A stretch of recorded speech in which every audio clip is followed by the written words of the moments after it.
आनंद जब जब मिलता है तब तब वह बाहर की जड़ वस्तुओं से मिलता है। यह कल्पना ही त्रुटिपूर्ण है।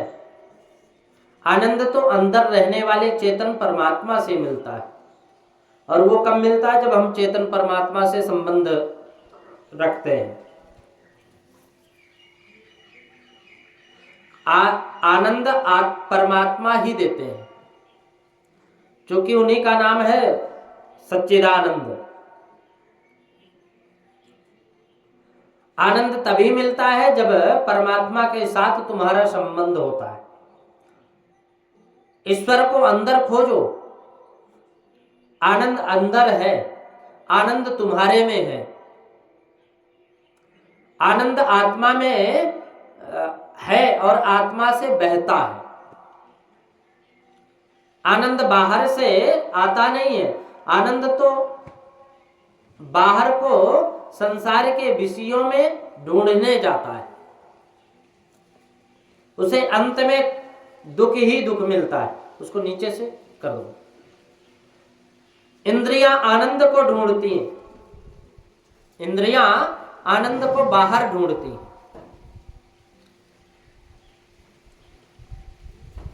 इससे तुमको आनंद मिलता नहीं और दुख ही दुख होता है। फिर संसार के विषयों में विस्मरण हो तभी ही सच्चा आनंद प्राप्त होता है।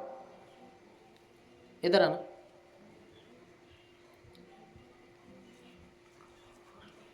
संसार का संबंध छूटे तभी ब्रह्म संबंध होता है। ठीक है, इसको सही करना है। सच्चा आनंद प्राप्त होता है संसार के संबंध छूटे।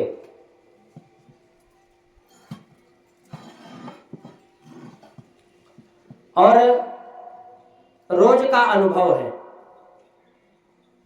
रोज का क्या अनुभव है? कहते तुमको निद्रा में आनंद कौन देता है? बहुत बड़ा राजा है, सब बातों से सुखी है, क्या उसे रानी से आनंद मिलता है? क्या उसे राजमहल से आनंद मिलता है? सब छोड़कर जब यह सो जाता है ना, तब उसे आनंद मिलता है। राजमहल की सारी संपदा भूल जाता है, तब उसे निद्रा आती है और तब ही आनंद मिलता है। कितने ही तो नींद के लिए गोली लेते हैं, गोली खाते हैं जिससे नींद आए। अरे निद्रा में ऐसा पैसा मिलता नहीं, निद्रा में एक पैसा भी नहीं मिलता, खाने को मिलता नहीं, मौज शौक मिलता नहीं, फिर भी निद्रा में तुम्हें क्यों आनंद मिलता है? निद्रा में तुमको कौन आनंद देता है? निद्रा में शांति कहां से मिलती है? मनुष्य को सब सुख मिले पर उसे नींद ना आवे तो मनुष्य पागल जैसा हो जाता है, उसे चैन नहीं पड़ता। निद्रा तो आनी ही चाहिए, कारण निद्रा में शांति मिलती है, आनंद मिलता है। और निद्रा में मनुष्य को कौन शांति देता है? चारपाई पर पड़ने पर जिसको जगत याद आता है उसे निद्रा नहीं आती। कोई अति सुंदर स्वरूप आंख में आए तो निद्रा नहीं आती, आंख रूप से हट जाती है तभी निद्रा आती है। कान को कोई शब्द सुनाई पड़े तो निद्रा नहीं आती। धीरे धीरे जब वह सब कुछ भूल जाता है, भुला देता है, जब जगत को भुला देता है तब वह अंतर्मुख होता है। और फिर इंद्रियां जब विषयों को छोड़ती है ना, तभी अंदर विराजे हुए चेतन परमात्मा के साथ सो जाती है। इंद्रियों का लय संसार के विषयों में नहीं है, परमात्मा होता है और तब परमात्मा निद्रा आती, तब निद्रा आती जब परमात्मा में होता है। निद्रा आने के बाद शांति मिलती है। निद्रा में आनंद, निद्रा में अंदर विराजे हुए चेतन परमात्मा का आनंद मिलता है।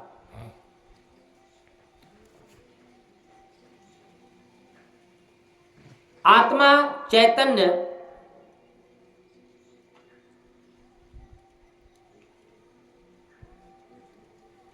परमात्मा का स्वरूप है।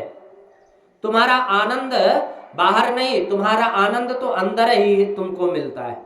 मनुष्य को सब कुछ छोड़कर सोने की इच्छा होती है। इसमें ऐसा सिद्ध होता है कि आनंद संसार की जड़ वस्तुओं में नहीं है, आनंद जग में नहीं है, आनंद जगत को भुलाने में, भूलने में है। तुम आनंद स्वरूप ही हो, तुम्हारा आनंद तुम्हारे पास है। आनंद स्वरूप परमात्मा सब में चैतन्य रूप में निवास करते हैं।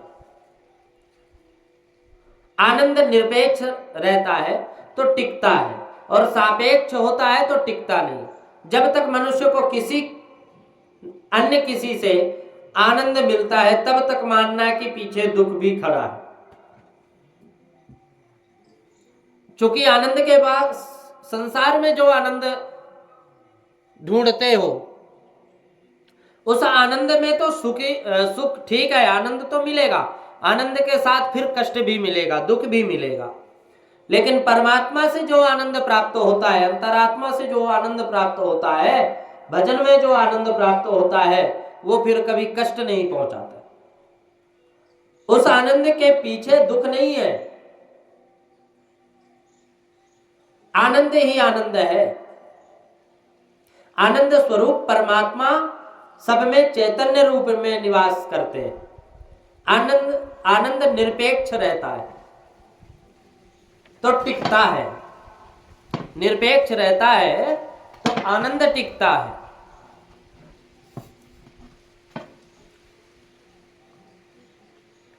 और सापेक्ष होता है तो टिकता नहीं। जब तक मनुष्य को अन्य किसी से आनंद मिलता है तब तक मानना कि पीछे दुख खड़ा है। तुम दूसरे के आनंद लेने जाओगे तो दुखी होगे। निद्रा में मन जैसा शांत रहता है, निद्रा में मन जैसा शांत रहता है, ऐसा जागृत अवस्था में रहे तो जहां जाओ वहां आनंद ही आनंद है। दीपक में जब तेल है तब तक वह जलता है, दीपक का तेल समाप्त होते ही, दीपक का घी समाप्त होते ही दीपक शांत हो जाता है। उसी प्रकार मन में संसार हो तब तक मन भी जलता है, परंतु जब मन से संसार ना रहे तो मन शांत हो जाता है। चारपाई पर पड़ने के बाद मन में संसार निकल जाता है, मन से संसार निकल जाता है चारपाई में पड़ने के बाद। और मन से संसार निकलना तभी मन शांत हो गया, जब संसार मन से निकला तभी मन शांत हो गया। संसार छोड़कर कहां जाओगे?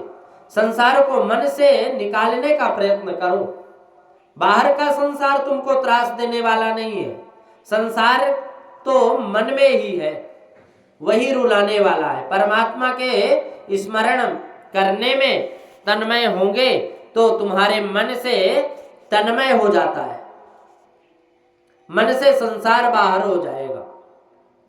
और श्री राम जी का, श्री कृष्ण भगवान का ध्यान स्मरण करते हुए जो तन्मय हो जाता है उसके मन में संसार नहीं रहता। फिर तुम एकदम संसार को मन में से निकालने जाओगे तो संसार मन में अधिक आएगा। जो कचरा निकालने जाता है, बुहारी करता है, झाड़ू लगाता है, उसके माथे कूड़ा पहले आता है। उसी प्रकार मन में संसार से निकालना चाहोगे ना तो मन संसार का चिंतन करेगा। ऐसा करने की अपेक्षा ठीक उपाय यही है कि मन से प्रभु का स्मरण करने का अभ्यास करो। परमात्मा के स्मरण में तन्मय बनोगे तो मन से संसार निकल जाएगा। परमात्मा के सतत चिंतन करो। स्मरण से तुमको आनंद मिलेगा। तुम परमात्मा के अंश हो। तुम्हारा जगत के साथ संबंध सच्चा नहीं है। तुम जगत के नहीं, भगवान के हो।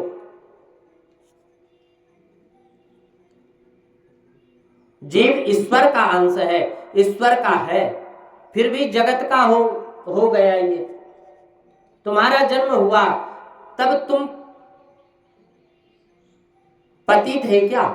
जन्म होता है तब कोई पति नहीं, कोई पत्नी नहीं होता, कोई माता नहीं, कोई पिता नहीं होता। एक बालक रहता है जब जन्म होता है। तो ये पति पत्नी का संबंध व्यवहार दृष्टि से भले सच्चा हो, परंतु तत्व दृष्टि से विचार करने पर सत्य नहीं है। पत्नी का मरण होने के बाद कोई पति नहीं है, और पत्नी का मरण होने के बाद कोई पति नहीं। पति संबंध का भी मरण हो जाता है। पत्नी ना रहे तो पति किसका, और पत्नी है तो पति है। पत्नी नहीं तो पति भी नहीं। पति पत्नी का संबंध, पिता पुत्र का संबंध, जगत का कोई भी संबंध, माता पिता, पति पत्नी, पिता पुत्र, इनका संबंध सत्य नहीं है। जीव का ईश्वर के साथ सच्चा संबंध है। जब तुम सब भगवान के अंश हो, तुम परमात्मा के बालक हो, तुम आनंद स्वरूप हो, परंतु यह जीव अपने स्वरूप को भूलता नहीं। यह जगत के साथ संबंध जोड़ता है, और जीव स्वयं आनंद स्वरूप होने पर भी जगत में सुख और दुख को ढूंढने जाता है। हम सब ठाकुर जी के चरणों में थे, परंतु बाद में वहां से पृथक हो गए। कितनों को ही ऐसी शंका होती है कि महाराज तुम कहते हो कि जीव ईश्वर का अंश है, आनंद स्वरूप है, तो फिर यह जीव ईश्वर से अलग कैसे हो गया, और क्यों अलग हो गया? तो जीव ईश्वर से अलग क्यों हुआ और कैसे हुआ, इसका बहुत विचार ना करो।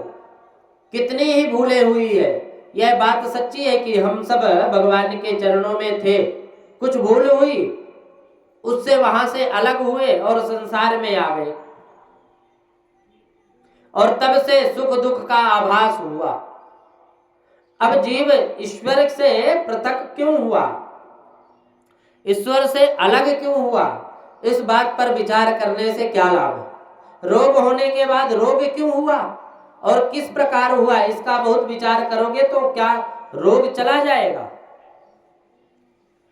रोग होने के बाद यदि दवा लेनी पड़ती है, दवा ले ले, पथ्य पालना पड़ता है, उसका हमें बड़े सावधानी से ध्यान रखना पड़ता है, तभी रोग जाता है। रोग हुआ है, कोई भूल हुई है तो उसके निवारण का उपाय करो, रोग निकलने का, भूल सुधारने का उपाय करो। एक भाई अपने कपड़ों का बहुत ख्याल रखते थे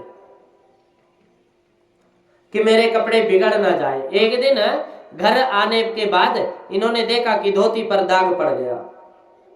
कौन से स्थान पर पड़ा, बहुत सोचते, फिर भी एक एक घर पूछने गए कि मैं तुमसे मिलने आया था, उस समय तुम्हारे घर का यह दाग लगा है क्या? एक सज्जन ने कहा मेरे घर का लगा हो या किसी दूसरे घर का दाग लगा हो, दाग दिखता है ना, तुम यह ज्यादा विचार किस लिए करते हो कि दाग दिख रहा? साबुन लगाकर, सर्फ लगाकर धो डालो,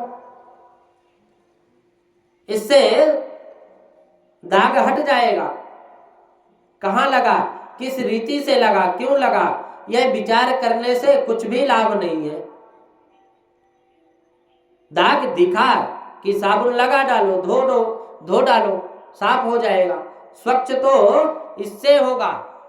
जीव का ईश्वर से वियोग हुआ, यह बात सच है, लेकिन ईश्वर से ये अलग हुआ है, इस जगत का नहीं है, ईश्वर का है।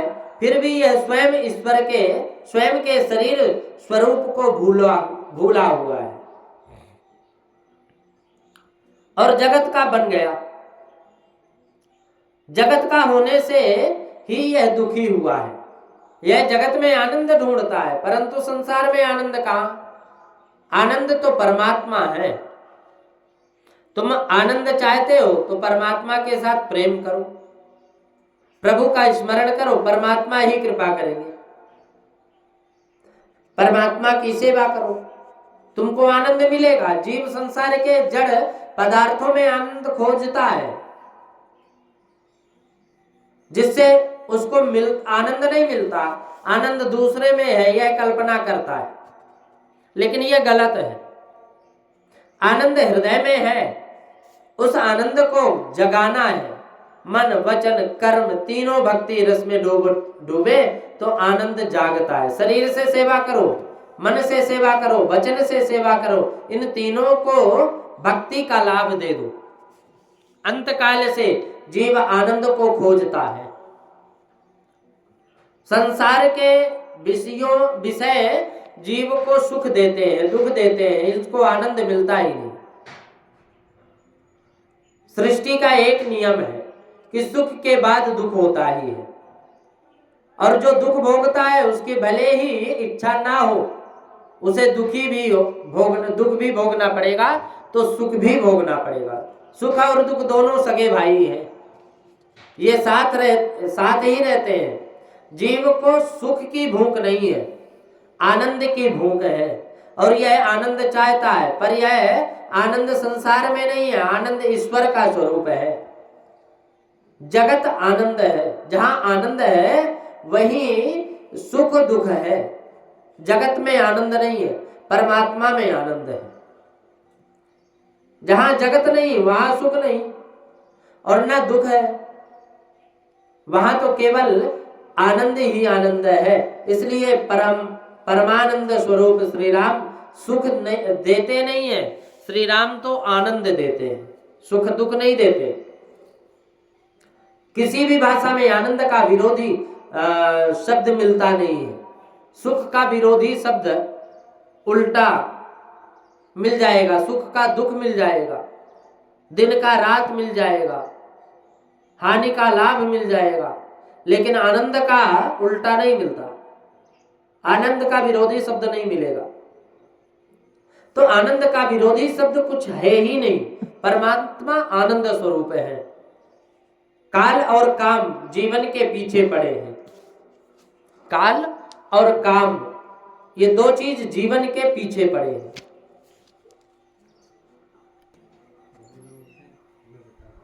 इससे जीव अकुलाता है, घबराता है, विचलित होता है, इसको आनंद मिलता नहीं। यह काम की दोस्ती छोड़कर श्री राम के साथ मित्रता करे तो इसको आनंद मिले। काम शब्द पर थोड़ा विचार करोगे तो यह बात ध्यान में आएगी। का अधिक आम, का और आम शब्द मिलकर काम शब्द हुआ। का शब्द का अर्थ है सुख और मां शब्द का अर्थ होता है कच्चा। आम का अर्थ होता है कच्चा। जैसे कोई कहते हैं ना कि ये आम रास्ता है, कच्चा रास्ता है। कच्चा सुख ही काम है, और कच्चा जो सच्चा सुख है वो राम है। कच्चा सुख काम है और सच्चा सुख राम है। काम कच्चा सुख है। काम यह बताता है कि तुमको सुख देता हूं। वहां रखा वो रकम सामने। यह काम बताता है कि मैं तुमको सुख देता हूं, मैं तुमको सुखी करता हूं, परंतु काम किसी को सच्चा सुख नहीं देता। काम छोड़कर काम छोड़ा थोड़ा सुख देता है, ज्यादा दुख देता है, रुलाता है। जो काम के अधीन है उनको काल के अधीन रहना ही पड़ेगा। जो काम के अधीन है उनको काल के अधीन रहना पड़ेगा। महापुरुष काल को सर्प और मगर की उपमा देते।